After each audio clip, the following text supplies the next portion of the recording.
Big day on Capitol Hill. We are now just hours away from that partial government shutdown if Congress cannot come up with a federal funding bill before time runs out.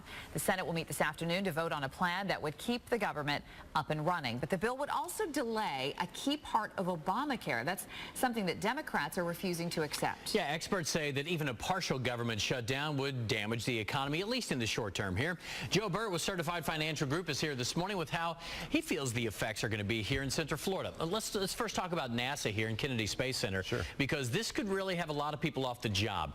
What do you think is going to happen there? Well, certainly they're going to be laid off for a period of time. And John, it's a function of how soon the Congress gets their act together, these people go back to work.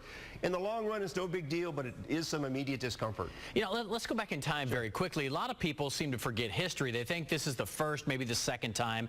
But these government, at least partial government shutdowns have happened numerous times. Yeah, this is the 17th potential shutdown that we've had since the mid-70s. And a lot of people forget in the mid-80s, 85, 86, when we had the Clinton-Gingrich battles, it was over pretty much the same thing about spending and about Medicare increases and so forth. That was a 21-day shutdown that we had back then. And ironically, after all that happened, the markets were up 8% after that period of time. Interesting. You know, and here's another thing that I think a lot of people forget about is we're debating all these continuing resolutions.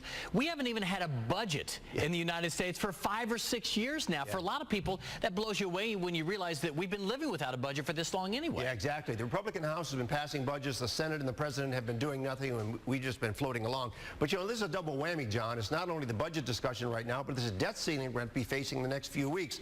So Congress has to begin the discussions, and frankly, I'm kind of disappointed about the President. As they say, he's been negotiating with Putin and the Iranians, but he won't pick up the phone and talk to Congress. He just got his feet dug in, and who knows where this is going to go. But I think in the long run, what investors need to be concerned about is really just keep cool. You know, we're not going to have a repeat of 2008, and I think that's what people are concerned about. The markets will go down for a short period of time, but you've got to remember, where's that money going to go? It's going to go into cash. Can't make money in cash. It'll come back into the market, so don't panic. Okay, another thing that could get interesting, though, is if you're in the market for a new house or if you want to refinance, the mortgage approval process could get bogged down because there's no government regulation right now. That could be an issue, right? Yeah, correctly. If people are looking for homes right now, it's going to be delayed. But remember, only about 1/3 of the government workers are going to be furloughed.